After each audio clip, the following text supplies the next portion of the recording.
Nous voilà arrivés à la dernière vidéo, donc la mise en place du petit bandeau du prix mensuel de la mutuelle. Donc, on va commencer à donc déjà s'assurer que la couleur, puisque le bandeau est d'un bleuté, donc on va s'assurer que la couleur de premier plan est en bleu. Donc, on va à nouveau cliquer sur couleur de premier plan. Voilà, et bien sûr, on ne va pas chercher la couleur dans le panneau des couleurs, mais on va sortir pour avoir la pipette et cliquer directement sur un bleu déjà existant. On va valider, voilà, et on va reprendre un outil, l'outil rectangle tout simple. Donc je vais cliquer sur l'outil forme personnalisée qu'on a utilisé tout à l'heure. Je reste cliqué dessus et je vais prendre l'outil rectangle. Donc j'ai bien une forme tout en haut dans les options, le fond bleuté, aucun contour, voilà, c'est tout ce qu'il me faut. Et on va créer un rectangle avec des dimensions bien déterminées. Donc si les dimensions sont bien déterminées, j'ai juste un seul clic à faire. Voilà, et je vais pouvoir créer mon rectangle. Donc le rectangle ici aura comme dimension 205 pixels de large et 60 pixels de haut. Donc 205. C'est pas la peine de marquer les unités, il va s'en charger tout seul. Donc 205 pixels de large, 60 pixels de haut. D'accord? Je laisse 2 petites secondes à l'écran.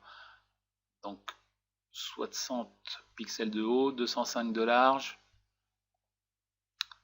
Ok, allez, c'est parti. Donc, il nous a bien placé cet élément ici. On va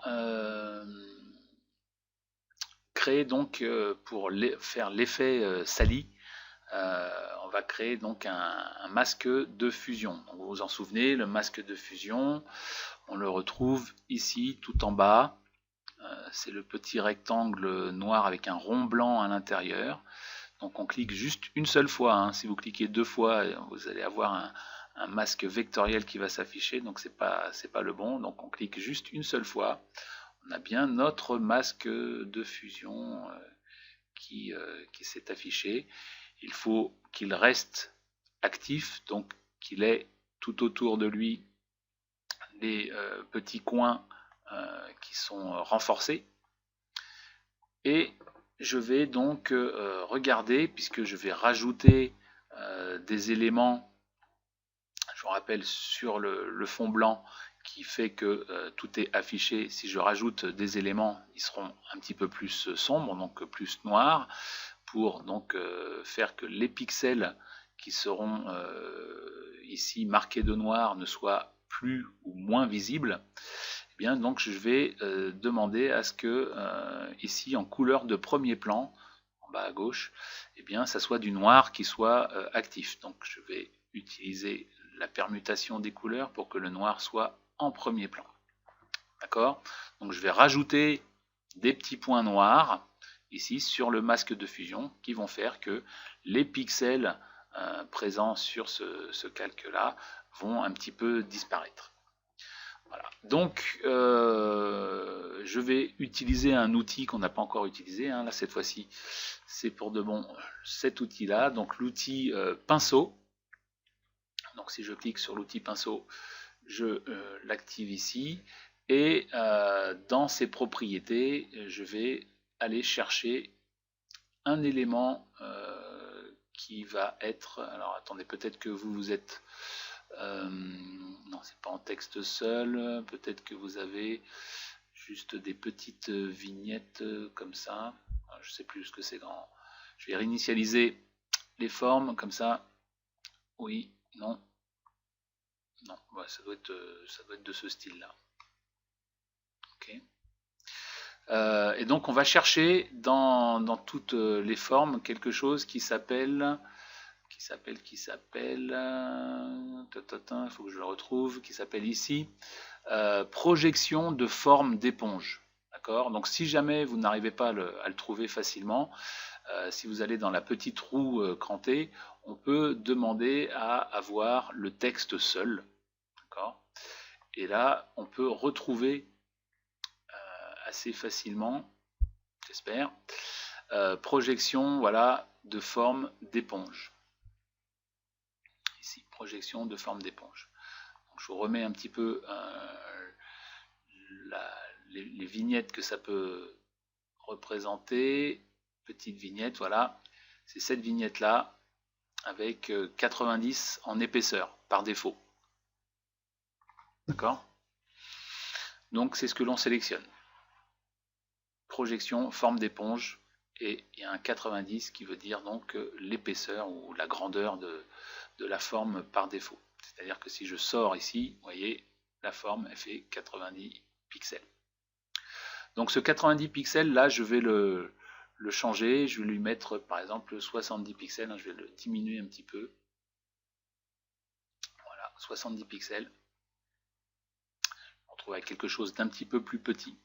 Et je vais donc faire des clics successifs. Alors si vous ne faites pas un clic successif, si vous faites un cliquer glisser, je vais vous montrer ce que ça donne. Voilà, hop, et bien votre forme déjà va s'imprimer avec un pas qui sera donc déjà prédéterminé, donc que je ne connais pas moi-même. Mais si vous voulez que ça soit vous-même qui fassiez votre propre impression, eh bien on va faire juste des clics successifs à ce niveau-là. Donc voilà, je fais des clics successifs et je vais donc moi-même donner des impressions, alors peut-être un petit peu plus marquées sur les extrémités de noir. Voilà. Ok. Peut-être pas trop en faire. Alors on a des possibilités de réglage que l'on pourrait faire, du style l'opacité qui est tout en haut, c'est-à-dire que plus l'opacité est faible et moins les effets se font sentir lorsque l'on clique sur l'élément. Mais comme on peut le voir sur le masque de fusion, eh bien j'ai tous les petits points noirs que j'ai créés qui se situent ici et que l'on retrouve bien sûr en effacement de pixels à ce niveau-là. Donc voilà pour l'effet sali de notre rectangle. On va renommer ce rectangle.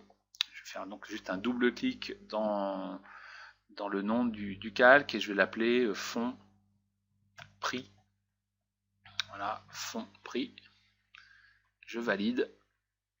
Et donc cette fois-ci, je vais créer le texte que je retrouve ici. Voilà, 15 € par mois. Donc je vais utiliser bien sûr l'outil texte. Pour ce texte, je vais demander à ce que sa taille soit de 38 pixels. Donc on est toujours en Century Gothic Bold. 38 pixels. Et je veux que sa couleur soit le même vert que celui qui apparaît ici. Donc je vais cliquer ici sur le petit rectangle de couleur et je vais sortir du panneau de sélecteur de couleurs et je vais cliquer sur le vert. Je vais valider et j'ai bien donc ma détermination de texte Century Gothic Bold 38 pixels et la couleur sera verte. Donc même punition que pour tout à l'heure, si jamais je me positionne à l'intérieur de mon cadre, eh bien je suis un petit peu cerné par ce cadre. Si je ne veux pas être cerné par ce cadre, je vais cliquer à l'extérieur, je vais écrire mon texte, donc 15 €, je vous rappelle c'est Alt GR, ce qui veut dire Alt graphique et la touche E, 15 €, un petit espace, slash, espace, moi, je pense que ça doit tenir, voilà, c'est bon. Et donc si j'utilise l'outil de déplacement, je vais pouvoir donc déplacer ce texte à l'intérieur de mon bloc. Voilà. Sali plutôt. Voilà. Alors pour avoir une visibilité un petit peu plus forte sur ce contenu, eh bien je vais donc donner un style de texte, un style de calque, pardon, à mon texte. Donc style de calque, hein, maintenant c'est bon, hein, c'est rentré dans vos têtes, un double clic à la droite du nom du calque, et là je vais donc choisir ombre portée. Donc je vais déplacer un petit peu mon panneau pour pouvoir voir ce qui se passe. Ombre portée, ok, donc je vais, l'opacité elle est à 75, l'angle il est à 120 degrés, la distance par contre là je vais la faire à 0 pixels, le grossi il est à 0%, la taille elle est à 5 pixels, et ici je vais prendre une option qu'on n'a pas encore utilisée, c'est le contour. Donc là c'est une courbe qui définit le type de contour que je peux avoir, et je vais aller donc choisir un contour qui est le contour demi-cercle qui est ici. Voilà, et vous voyez ça a changé quand même assez fortement l'aspect de cette ombre portée, hein. Je vous fais la différence avec linéaire ou demi-courbe. Donc là c'est un petit peu plus, le texte ressort un peu plus. Je vais faire OK, et voilà, tout mon texte a donc ce style de calque qui rend un petit peu donc plus lisible mon contenu. Je vais à nouveau, donc je vous laisse juste 2 petites secondes, le temps de finaliser. Et donc on va continuer en faisant un groupe avec ce calque de texte et ce calque de fond. Donc j'appuie sur la touche CTRL, je clique sur le calque de fond. Mes deux calques sont sélectionnés et je vais donc cliquer sur créer un groupe. Je vais renommer ce groupe, je vais l'appeler par exemple mensualité. Voilà, je valide et je vais donc orienter tout ce bloc pour avoir, comme sur l'image, une orientation décalée de ma mensualité. Voilà, donc je reste cliqué sur le groupe mensualité, je vais faire un CTRL T et vous avez les orientations qui sont ici, comme on avait vu tout à l'heure, donc qui s'appelle rotation. Et je vais choisir donc quelque chose qui va être en sens inverse des aiguilles d'une montre. Donc c'est pour ça que je vais avoir un signe négatif qui va s'afficher, moins, et par exemple moins 12 degrés pour orienter tout ce bloc là. Je vais donc bien sûr valider cette transformation, soit en tapant sur entrée, soit en cliquant ici sur le symbole de validation.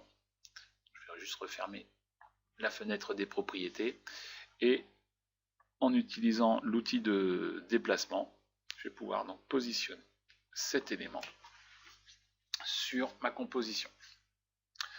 Voilà, on a presque terminé, puisque là je vais juste faire un petit CTRL S pour sauvegarder mutuel.psd, et je vais regarder ce que ça donne dans screen.psd, et j'ai effectivement la totalité de mes éléments que l'on retrouve ici. Donc je peux aussi sauvegarder CTRL S screen.psd pour l'avoir en stock. Voilà, ce travail est terminé. J'espère qu'il vous aura plu, et donc la prochaine fois on se retrouvera en vrai, en chair et en os, pour continuer notre expérience Photoshop. À très bientôt.